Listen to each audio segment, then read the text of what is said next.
I am so tired of coming on this podcast every single week and telling you to stop playing T.Y. Hilton. Like, just stop it. Mikey needs help. Mikey needs help. I was like, if you don't have Jeff Wilson in here, and if you don't run it on first down, I'm gonna strangle you through that TV. You should know better than everyone else. That fool tears you up when you plays you. Yeah, but he Don't you want him on your team? I have him at number 25. Thank you. Fine. Todd's the reasonable one on this show. I take issue with everything he said there. Well, I really do. DeAndre Swift. He's gonna break them tackles, son. That's bold. That's bold. That's putting your nuts on the table right there. Hey, there's the first time for everything. Waxing poetic over here with Todd Diamond. Dude's old. So what? He's not as old as Brady, and you're jerking him off before the show starts. I have Sutton in my top 10. I have him at number 9. Yes. You know what? I'm just canceling the league. I can't do this with you guys. It's the night before Thanksgiving, and we're happy to be bringing you the MHA podcast as we talk about this past week. This past week was week 11. We're coming down the home stretch of the regular season here in the MHA, and every game matters now that the playoffs are right around the corner. In fact, 2 teams have clinched already, leaving just 4 spots open for the rest of us. I'm Eric Lansing along with Mikey Renault and Todd Diamond. Gentlemen, how are you doing this Wednesday night? You ready for tomorrow? Yep, ready to eat some turkey, mashed potatoes, and sweet potatoes. Yummy, yummy, yummy, and some cranberries. Yeah. Mikey? I just had some lasagna, so I'm kind of full. And so, yeah, I'm not ready. You're not supposed to eat that good. Yeah. You're supposed to lead into it and not eat too much, and then tomorrow just gorge. Yeah. Lasagna was good though, huh? Yeah, it was awesome. Your mom does make good lasagna. So between, what is your favorite thing about Thanksgiving? And for me, this is my favorite holiday because there's food, there's football, and there's family. But what do you guys like most about Thanksgiving, Todd? Just give me one thing. One thing. One thing you have to have on Thanksgiving. It could be food, it could be football, or it could be family. But what is the one thing you gotta have? Gotta have my cranberries. That's very important to me. Now, do you get is it fresh cranberry? Do you get it out of a can? Is there a specific type? No, I was talking about earlier before we started. It's called Cranberry Surprise. You get it at the deli, so it's nice and fresh. Okay. So and put it on top of my turkey and mix it with my mashed potatoes and sweet potatoes. I can't do the Homer Simpson thing. That's you almost got it there. Yeah. You almost got it. I can hear it. Yeah. I can hear it. Yeah. So Cranberry Surprise. What about you, Miguel? What do you have to have on Thanksgiving? Well, for me, it's just a feeling of accomplishment. It's like the biggest meal of the year, and there's so many different dishes, and you want to make sure that you have a little bit of everything. Ooh. So you almost have to strategically, set out how you're going to eat to finish everything and just relax afterwards. Yeah, I could hear that. Relax, you stuff yourself. And for someone like me, I go to my parents for lunch, and then I go to Mikey's parents for dinner. So talk about gorging on the day. I'm the main meat type of guy. Whether it's ham or turkey, that's what I want more than anything else. I like cranberries, good. I like mac and cheese, but I get that at any point of the year. I love pumpkin pie. That's pretty good too. But man, you just see the turkey, you get all that ham, and that's what it's all about for me. Just load me up on the big main dish, and I'm just going to go to town on it. All right, gentlemen. So what is coming up today on the MHA podcast? Well, pretty similar to what you're normally seeing. We always talk about this past week. There's a lot of big scores and some low scores. So we'll talk about that. We'll give you the best performances, and of course, those performances that really hurting teams as we head down the stretch here. And of course, we will talk about, what's coming up in the next week as well. Let's start with some news. And to me, the most amazing thing about the news is that whatever goes on in the world, it exactly fits the number of pages that they're using in the paper that day. Interesting concept. I don't have a long list here, but if you guys know anything, obviously injuries is what's taken up most of the news. Obviously, there's some COVID stuff going on. We talked about Amari Cooper. That SOB, it was not there for me last week. Won't be there on a short week this week. And speaking of those Cowboys, Ezekiel Elliott dealing with an ankle sprain. He kind of left early in that game. He came back, but didn't really seem to be too effective. CeeDee Lamb also, he suffered a concussion before halftime, did not return. He's questionable, although Mikey said he saw something. He may end up playing tomorrow as well. Mikey will tell you also about Alvin Kamara. I guess he's not playing again this week for the New Orleans Saints. I think they play tomorrow night. Is that right? That's right. So no Kamara for Mikey, who is he needs a win in a big way here with the season coming to a close. AJ Brown, man, that dude gets banged up every week. He's dealing with a hand injury and a shoulder injury. So the Titans wide receiver said that he's probably going to play, but you just never know when he's going to get hurt and miss a few plays or even miss the rest of the game. It's almost worse than someone saying that he's not going to play, because at least you know you can find someone that'll play the whole game. But AJ Brown, obviously, his ceiling's so high. Michael Carter, the Jets running back, will miss 2 to 3 weeks due to a high ankle sprain. Pretty good late round pickup for me. He's had 10 or more points in 5 of his last 7 games. This is going to be an interesting week for the Lemonheads, let me tell you. Anything else I missed in there, guys? Any injuries that you guys are dealing with that's just a pain? Kyler Murray, is he going to be playing next week, Mikey? He should be. I think they probably could have played him this past week, but they saw the bye week coming, so they just figured they rest him. I think he'll be back next week. Any other injuries we should talk about, or is that at least the newest ones of late? Well, Aaron Jones practiced today because he was, so I'm hoping. There you go. I mean, obviously, I know they have a bye week coming up, but I'm hoping maybe they'll play him. So fingers crossed on that one. That would really Absolutely not. There are no fingers crossing coming in this. I know. Playing Todd this week. I had heard that he had been Wally pipped, and the oh yeah, right. Second string. AJ Dillon is the new number 1. Yeah. No. It's still. Does that mean that Todd doesn't have AJ Dillon? Nope, he does not. Yeah. Well, no, because Aaron like. It's conversation all the time, but let's continue on. I'm not going to go into my rant now. All right, let's look back on what took place this past week in Week 11. The Lemonheads, we'll start off with me as I took on Mikey, the other gentleman on this podcast. The Lemonheads used a 20-point effort from the Patriots defense to put up 141 points to defeat the Tamales by 37. Mikey's team had a ton of injuries. We talked about Kyler Murray, Alvin Kamara, and his combo of Daniel Jones and Ramondre Stevenson. 39 total points. Not what you definitely need a lot more than that to win in a week. And so the Lemonheads pick up yet another win this season. Notorious CUP picked up their 9th win on the season, defeating the Butterfingers by 32 points. Despite a paltry 30-point effort from Patrick Mahomes, it was the 38 points by Austin Ekeler that did the trick. Just 22 points from Carson Wentz on Todd's squad, while good old Cole Beasley, 5 points. We'll talk about those matchups a little more in depth, but let me get through these ones here. Another 9-win team has joined the fray, eating W's after falling to yours truly 2 weeks ago. I have to mention it because we didn't do a podcast last week, and I beat the top team. It was great. They rebounded to score 164 points. Good old Tom Brady once again, 53 points. He also had 34 combined points from Adam Thielen and Terry McLaurin. Lion Rip picks the wrong QB again, going with Joe Burrow, who was only able to put up 30 points. Kirk Cousins, 55 points. Spoiler, the best performance of the week came from Jonathan Taylor. So don't be surprised if you hear that again. He went wild for 5 touchdowns and 51 points.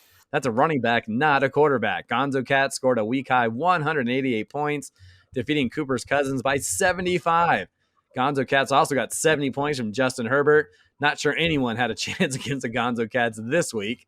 And how about the bottom 2 teams of the league? They both came out with a couple of wins. Kilgore Trout scored a season-high 163 points to take down the defending champs by 52 points. Aaron Rodgers got into a shootout with Minnesota and tallied 64, while the Viking duo of Justin Jefferson and Dalvin Cook combined for 48 points. And those Belt Sanders took down Bishop Sycamore in a very low-scoring game, 98-81. Christian McCaffrey had 7 receptions and a touchdown for 21 points for the Belt Sanders. Kilgore Trout picks up his 3rd win, while the Belt Sanders picks up their 2nd victory. So how do those standings line up here after Week 11? Well, the top 2 teams, they've in fact clinched playoff spots. 9-2 Eaton W's and 9-2 Notorious CUP. They are currently 1-2. And the Eaton W squad, 1,549 points. CUP, 1,503. So Eaton W's, that's the tiebreaker, is more points. So think about that as we go through the rest of the season. It's not the head-to-head matchup to decide it. It is total points. There are 4 playoffs. So with those 2 clinching playoff spots, there are 4 playoff spots left. And there are 3 teams with records of 7-4. They feel pretty good about getting 3 of those spots, I guess, based on the rest of the league. But the season's far from over. They are the Lemonheads. So these teams are at 7-4. Lemonheads, they are at 3rd, and these are obviously based on the scoring points.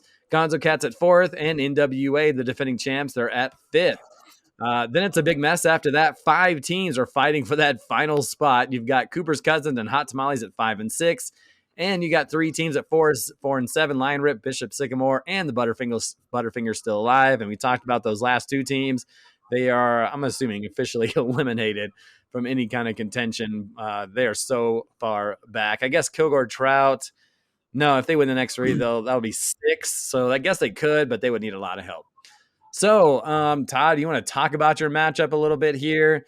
Seems like you were doing okay until that Sunday night game where the Chargers, boy, they just went crazy in that Sunday night game. I mean, first of all, Ekeler, I was expecting Ekeler to do, 38 points. I didn't expect that, but whatever. I was expecting Ekeler to put up, but Mike Williams, I'm sorry, my language, go F himself, because F-Fool does nothing pretty much until the 4th quarter and puts up 15 points, because I was kind of weathering the storm a little bit, because obviously Ekeler was getting his, and just, oh my God, it was because don't forget about Fryermuth. That guy he can go F himself too, because my God, he wasn't doing anything and scores a touchdown. But anyway, the point is, I think, and this might nominate me for Doe of the Week, but I should have played Heineke instead, just based off of, that Ron Rivera was going back to Carolina, and sometimes those revenge games can have a little extra oomph to it. You kind of want to win the game for your coach and kind of stick it to your old team, and he put up 44 points, and yeah, that was pretty much about it, because I don't know, Jonathan Taylor, 5 touchdowns, that jackass. Took those touchdowns could have been Carson Wentz touchdowns, but at the end of the day, at least one bright spot on it, right? One bright spot. Saquon looked pretty good for only 9 points, so and Jamar Chase continues to at least if I don't make the playoffs and how this season go, I'm just gonna feel good that I got the Jamar Chase thing right, that I got that right. I'm gonna win that, and that's by a long shot. So that's how I feel. So it's on to week 12, and obviously we'll talk about the matchups later throughout the day, but throughout the podcast. But other than that, yeah, that's all I got. So the Heineke decision alone wouldn't have helped you win Elijah Moore, that decision. However, if you combine it with Elijah Moore, who had 22, and if you took out Beasley Beasley's 5 points, then that would have given you the win by 7. So in combination, that have made a huge difference. And Ekeler, 2 rushing touchdowns, 2 receiving touchdowns, 6 receptions. It was pretty amazing to see after what we saw from Jonathan Taylor do, and then Ekeler coming right back up. And so Ekeler, the second, so he had 38 points, so behind Jonathan Taylor. And I'm going to look at this here as well in terms of where Ekeler stands total amongst all fantasy running backs. And based on what I'm seeing here, he's also second behind Jonathan Taylor in that category. They both passed Derrick Henry. Obviously, he's hurt a couple of weeks ago. It took a little time for them to jump him, but Jonathan Taylor, 239 points, Ekeler, 192. Just interesting how Jonathan Taylor's 5 touchdowns. He's not playing against Todd, but Carson Wentz not throwing that many touchdowns because Taylor running them all affected him in that way. Mikey, you want to talk about our matchup there? Obviously, injuries hampering your ability for that one. But getting those 28 points from New England maybe set the tone for the week. Set the tone. I knew I was done after that happened. Like, yeah, it wasn't good. Like, I was still kind of hoping here and there, but I mean, it got to the point where after all was said and done, I was expecting way too much out of Daniel Jones. I knew going in, I thought that because you had so many people in that Cowboys and Chiefs game, I was like, all I have to do is have the others not go off, and it turned out the exact opposite. You didn't really get anything from those of that game, but everybody else Right. on the outside killed it. So, yeah, there you go. Yeah, yep. I think it's funny. I was telling you about this when I was making my decision 2 weeks ago. It was Sunday, and this was a decision that wasn't going to be made for that week. But I was deciding between New England's defense and Ramondre Stevenson, thinking, well, I could pick him up and see and just have him. And you never know what you get from running backs. I had a position. I was like, well, maybe I'd go with New England playing at Atlanta. And it just ended up funny that I ended up playing against Stevenson. He only got 7, considering he had something like 20 something the week before. He ended up having 26 the week before. But it was New England's defense that made a huge difference. So, yeah, I was very disappointed in that Dallas-Kansas City game. I was expecting higher numbers. Prescott without Lamb in the second half. Cooper's out. Not super effective. And we'll see who we have on Thanksgiving and the Chiefs. Tyreek Hill was fine at 15. Kelsey was fine at 14. But Darrell Williams with Clyde Edwards-Helaire back into the fold. Didn't get a lot from him, but good old DeAndre Swift continued to be right about that gentleman. He has been fun to watch, and he had that long run later, and I felt pretty good after that. All right, so we talked about the standings. We've talked about last week's matchups. I guess we could talk about those best performances of the week.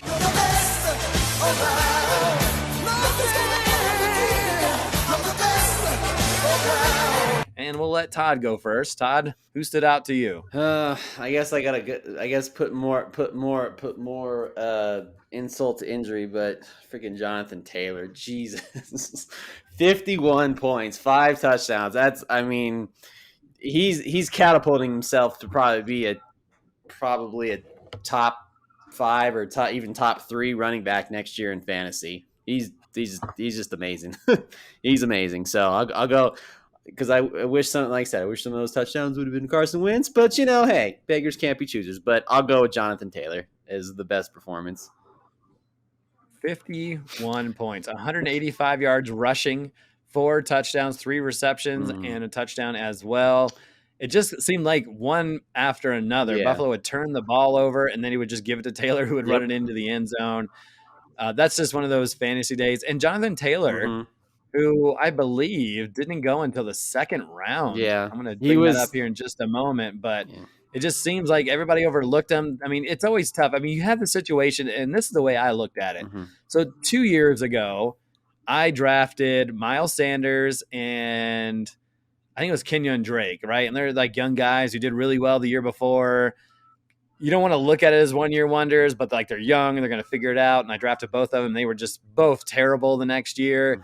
And I almost felt that way about Jonathan Taylor. Like, well, he had a good year last year. The league will adjust. I know they have a really good offensive line, but, a new quarterback coming in, and he ended up going in the second round. And so that's why I didn't really even blink at him. And because, you talk about the running back situation. McCaffrey's been hurt. Cook has been hurt. Kamara has been hurt. Derrick Henry's out for the year. Aaron Jones has been hurt. Zeke has been hurt. Chubb has missed a couple games. Barkley, almost non-existent. Antonio Gibson hasn't been that great. And those are all the running backs that went in the first round. And you're just, so I went quarterback or wide receiver and tight end. And so it's just amazing on how, a guy that came out of college, we've seen those Wisconsin guys not do so well. So, they have these behemoths for offensive linemen. But here he is in the NFL. He continues to do great things. Mikey, give me a top performance from this past week. Oh, I got to go Elijah Moore. You mean the guy on Todd's bench? Yeah. Oh, really? Oh, that's great. Catches, 141 and a touchdown. He's the number 1 receiver the last 4 weeks. Wow, that's a great stat. Fantastic. Well, that's why I'm going to play him. this week. Play him. He's got him in the starting lineup this week, which means he's not going to do very well. Probably not. But yeah, since week 6 after the bye, Mhm. 8 points, 9 points, 23 points, 11 points, and 22 points. And they have had how many quarterbacks in that time? 4? Yeah. So I think- he's just produced. He's breaking out. He might be a legit number 1 wide receiver, no matter who the quarterback is. But 8 catches, 141 yards, and a touchdown. So pretty darn good, if you ask me, right, Todd? Yeah, like I said, I'm never right about this. I'd maybe get one every once in a while, but yeah, because again, you're right. I'm going to play him this week. He may not do that well. Cole Beasley, who's on my bench, he'll probably score 22 points. So it's just the way it is. Like it's having your cake and eat it too. Yeah, just can't have nice things. Can't have nice things because he just leaves them on the bench. Exactly.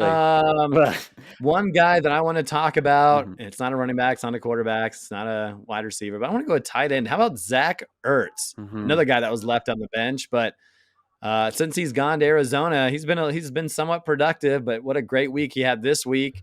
8 catches on 9 targets, 88 yards, and 2 touchdowns. Mhm. Obviously, not having Hopkins in the mix, and so he was able to pick up a few more receptions and opportunities. And Bishop Sycamore would have done better to have him because he went with Dallas Goedert, the guy he was actually backing up for in Philadelphia, who had 8, and would have been the difference for him. But Mikey mentioned at the beginning of the year, keep an eye out for Zach Ertz. He may not be done yet, and he's got a new place. You go somewhere new. You get that kind of rejuvenation in your blood, and you really want to prove yourself. Someone taking a chance on you, and sometimes just a new place kind of changes the element of how you think and how you look. You get a new coach to kind of believe in you. And Zach Ertz, I don't know if he's all the way back, but man, that's a pretty good output for a tight end, especially in today's tight end world. Mm-hmm. Yeah, I just want to give myself a pat on the back. Start calling me the tight end whisperer because That is true. Yes, he was my sleeper, and my my long shot rookie was Fryermuth. So I'm pretty good when it's come to finding these crap tight ends. Good job, Mikey. Good job. Yeah. Maybe I need to learn the ways of that. But hey, like I say, Eric, I don't have to worry about tight end. Todd, do you have another top performance you want to talk about? I'll go with another one, and I think just is more consistent. But Devontae Adams again, just every week just seems like it's automatic for him. 24 points for him, and again, I mean, obviously that their wide receiver core. We've known this for a couple seasons now, but it's Devontae Adams, and that's it. So I go with another one, Devontae Adams, still probably still the top wide receiver in reality or fantasy.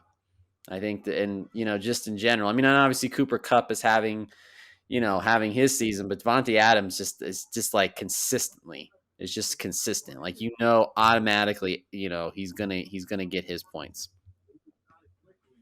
Yeah, Adams 4th in our league in scoring behind Cooper Kupp, Tyreek Hill, and Deebo Samuel, who's been pretty incredible in his own right. Deebo Samuel, we probably don't talk about him enough, but yeah, Devontae Adams has been solid. I mean, he's had his 20-point weeks. He's had 3 of them, including last week, but he's also had a 7-point game, a 9-point game, an 8-point game, a 0-point game. He might have been hurt that game, but an 8-point. So he's not killing you. But he's not putting up the numbers he was putting up last year. No, but I guess just side note quick, would we still rank him as the number one wide receiver in fantasy if we were just going to do a quick little top 5 of redraft now, or will we put Cooper Kupp up there? I would probably put Devontae Adams over Cooper just because of his history. Okay. I mean, you could put Justin Jefferson in that category. Yeah, that's when he's finally coming into his own. I think Stephon Diggs is taking a kind of a step back. He was another guy that we were drafting in the top 3. Okay. Although he's been all right. He's been solid too. But okay. You can't complain about Devontae Adams and what he was able to do this past week. Because it's just the fact that either all double teamed and every team knows, all right, this is where Aaron Rodgers and maybe is going to go to probably 99% of the time. and he still nominates. So just some food for thought there. Food for thought on Thanksgiving. There you go. Davante Adams is the cranberry cranberry surprise of Todd's world. There we go. Fantastic. Too bad he's not on his fantasy team. Mikey, who else do you got as the top performer? Anybody you want to mention? Well, we kind of talked about Ekeler already, but I'm going to give some love to Joe Mixon. Yeah. 24 points, 123 yards, 2 touchdowns. Last 3 weeks, 21, 25, 24. He's really coming on of late, and we were kind of waiting for him to have like his real like breakout season. He's finally starting to do it. Yeah, I have to agree with you on that, and I think it helps to have a stable quarterback in the mix. But he's got 9 rushing touchdowns. He also got 2 receiving touchdowns. The receptions aren't super massive. He's only got 22, but 194 yards, and so he knows what to do with it when he gets. He's so shifty in open space, and his backup is Samaje Perine, and he's stayed relatively healthy, so it's not like Perine's really gotten in and stolen any of his carries. He's 5th in our league in total points, and Cooper's cousins. I mean, thank goodness he's got Joe Mixon and Ezekiel Elliott, because Derrick Henry's his other guy, and so to have those 3 guys was huge from at the beginning. And then Henry, that could be a big blow for some teams, but he's had those 2, especially Mixon, to kind of help him out in that regard. Another one, and we talked about Herbert already. We talked about his 60 points. I know he ended up having 70 points. Sorry, I'm looking at the wrong stat sheet here. But what the hell? You talk about surprise performance. Colt McCoy, 61 points, and no one had him, obviously. He's still a free agent. He plays pretty crappy Seattle coming up this week. So that was one of the guys I was thinking about. So I used to play him over Prescott. That's probably dumb.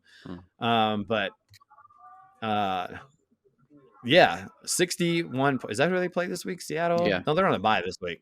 No. Sorry, they just played Seattle. He had 61 against Seattle. But yeah, I mean, 35 receptions, 328 yards. Are we that far away from the Legion of Boom? But I just thought it was interesting to see Colt McCoy as one of the top quarterbacks this week. Just ridiculous. Any other surprises or any other top guys before we get to the bottom feeders of the league? Anybody else see anything? Justin Jefferson's pretty good. Yeah. Yeah, he's really good. That dude's a stud. That is something else, that guy. Deebo Samuel. Yeah, He's Deebo. always been pretty good. I mean, he only had 14 points. I mean, only 14 points, but one of the leaders in the league in terms of season long. He's been able to do it. All right. So, Mikey, you want to give me a just terrible performance from this past week 11? Yeah, Mo, that team sure did suck last night. They just plain sucked. I've seen teams suck before, but they were the suckiest bunch of sucks that ever sucked. Yeah, and it's kind of surprising, but since I guess this coincides with Russell Wilson being so terrible, because he's been terrible, but DK Metcalf, since Wilson's come back, he's 9 points in the last 2 weeks. Yeah, last 2 weeks. Yeah, what's going on with that? Pretty awful. Yeah, 4 receptions, 31 yards this past week. I mean, they have a losing record, and it's a bad losing record too. And so for them not to play at the level they're normally used to playing under Pete Carroll, this is one of the worst seasons Pete Carroll has had with this team. And they got shut out a couple weeks ago for the first time in the Russell Wilson era. And so Lockett's also dealing with it. He had 9 points this week, but 3 before that. And he's only had 3 double-digit games this year. And so, even Russell Wilson, 22 points this week. And so that combination, Beltaner's won with that combination, mind you. Ended up beating Bishop Sycamore, but 22 from Wilson and then 14 between Lockett and Metcalf. Things aren't right in Seattle these days for sure. Todd, do you have a terrible performance from this past week? Well, and it was unfortunately it was on the winning side of it, but I'll just say Michael Pittman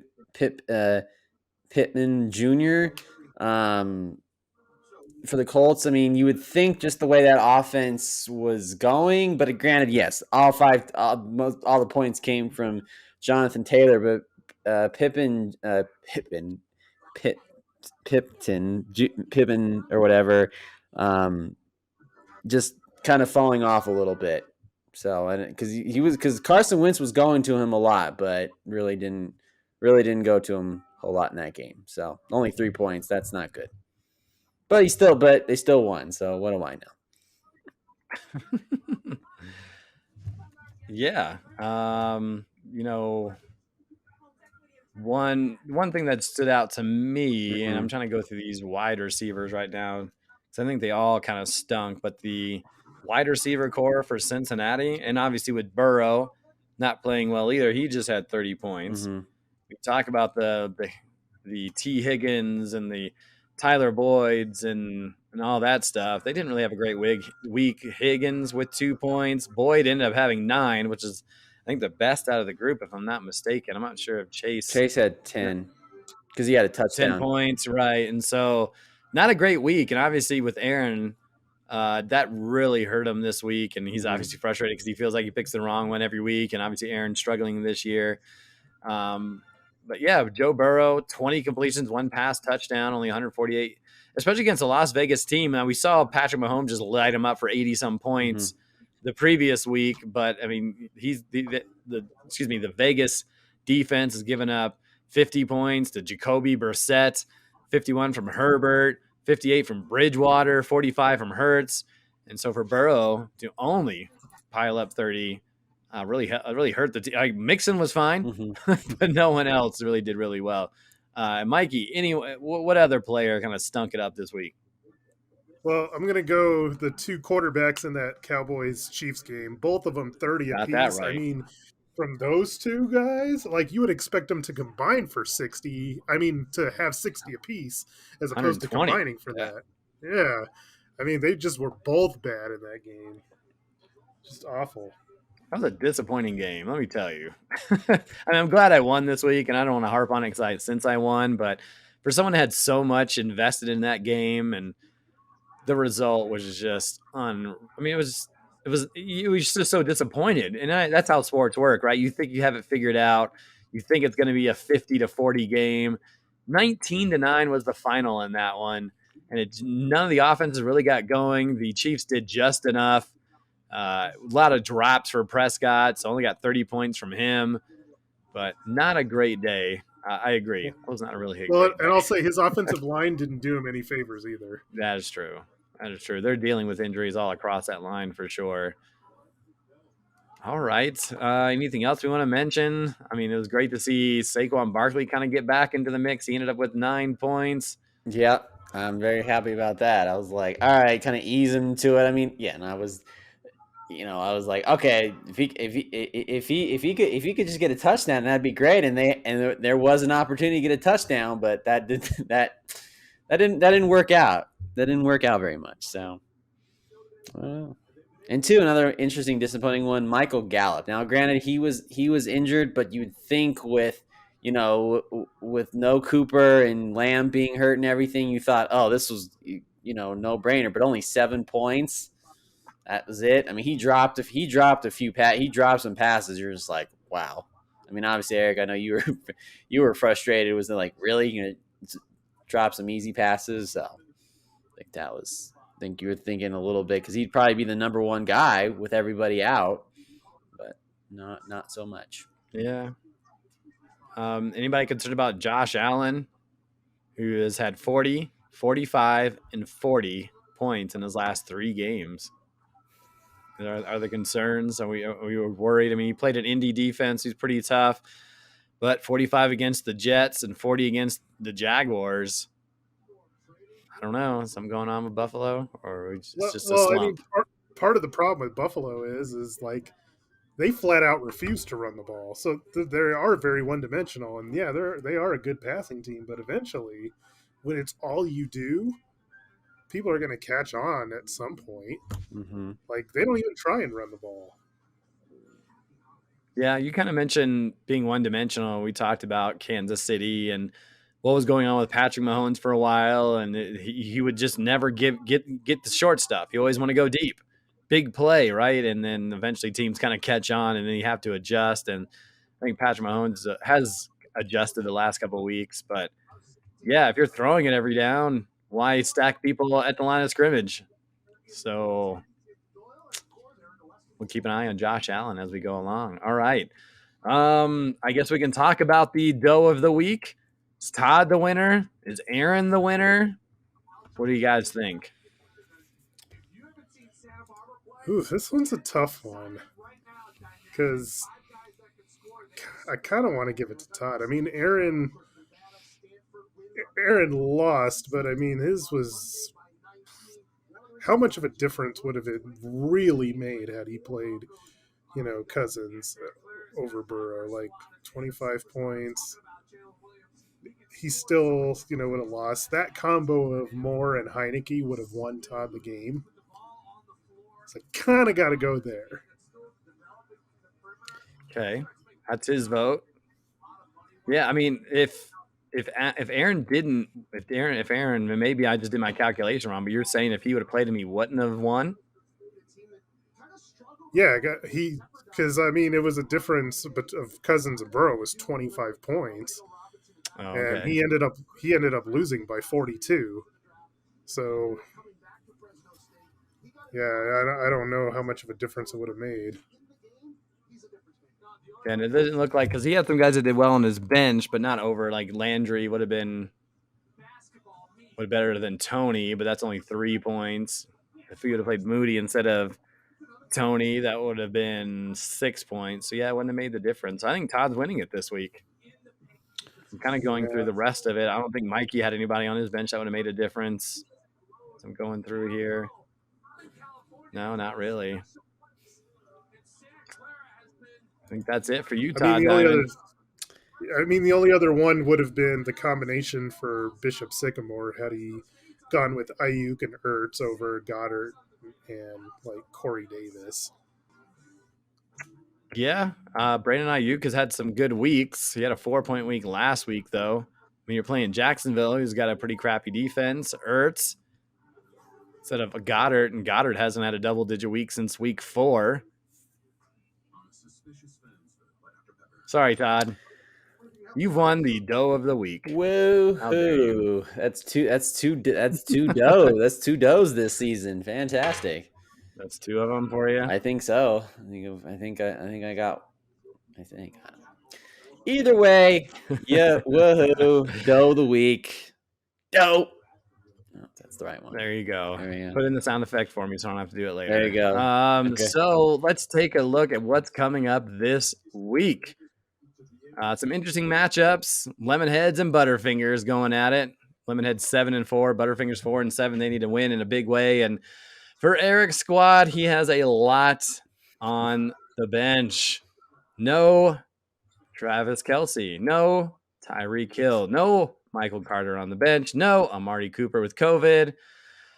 Oh boy, it's going to be interesting. Yeah, I never picked up so many people in a week this week since yesterday or this morning as it came through. I picked up a ton of guys.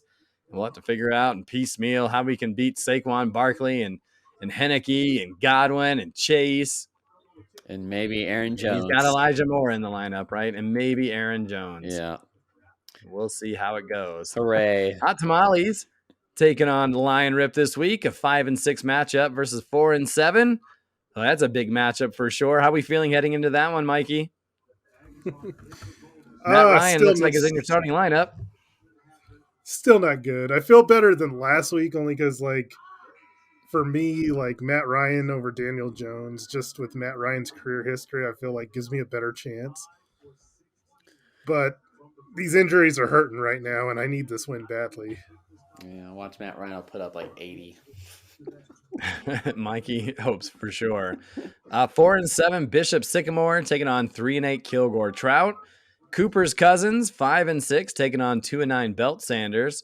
Eaton W's the number 1 team will take on the number 5 team. NWA at 7-4. Of course, Eaton W's 9-2. They've clinched that playoff spot, and the other playoff spot team in Notorious CUP taking on 7-4 Gonzo Cat. So some pretty high matchups there.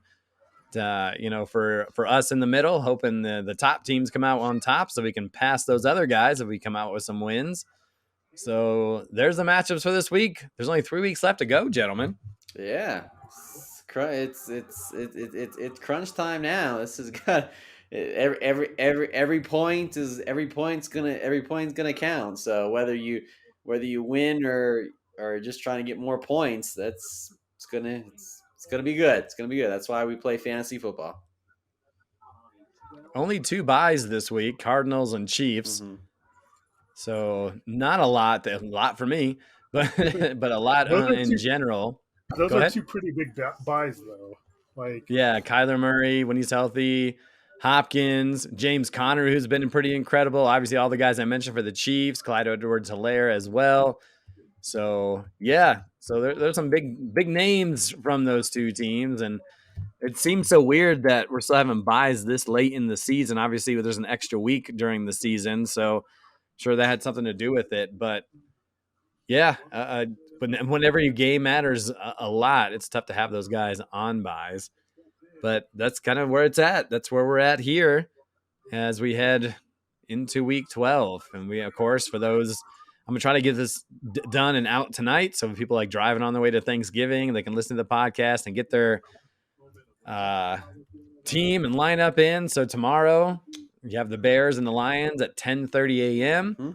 And then these are Mountain Time, 2:30 for the Raiders and Cowboys, and then the Bills and the Saints. So maybe Josh Allen can get going on the road against New Orleans. That's at 6:20 Mountain Time. So there you go, gentlemen.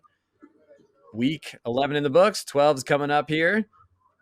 And you guys both, well, Mikey's 5-6, Butterfinger's 4-7. Gotta win. Gotta find a way to win. Yep, that's it. And especially for our matchup, with a lot of your firepower on buys, if I can't win, then the fantasy football gods just don't want me to win this year. So we'll see. We shall see. We shall see. I guess that's all You're really done. I have. I'm done. My Hurricanes are done, but I'm not done. Oh no, we're not talking about those scrubs. I know. Needed to win last. All right. Needed to win last Well, week. if there's nothing else to be talked about, I hope everyone has a wonderful Thanksgiving day. If you don't catch this until afterwards, I hope your Thanksgiving was great. And hope you guys have a good rest of your week. And good luck to all the owners out there except Todd Diamond. And we will see you next time on the MHA podcast. gobble, gobble.